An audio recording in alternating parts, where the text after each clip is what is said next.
The textile manager can be found on the drafting tab under textile here to the left.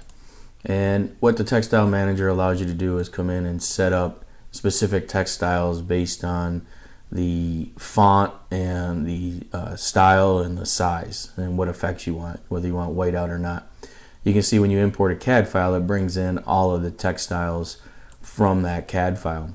So, for example, if I was using standard, you'll see that it's using this Courier font. If I wanted it to be a different font style, then I could choose that from here. So if I want it to be more of have an Arial look, I can select that, and you'll see that it changes that style. So any text that is using a standard style will now have Arial versus the Courier style.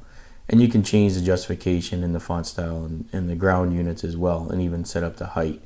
So again, having different styles, could be for road labels, could be for building labels, could be for property boundary information, bearings and distances. So you could have different styles for different attribute information that you're labeling in your project.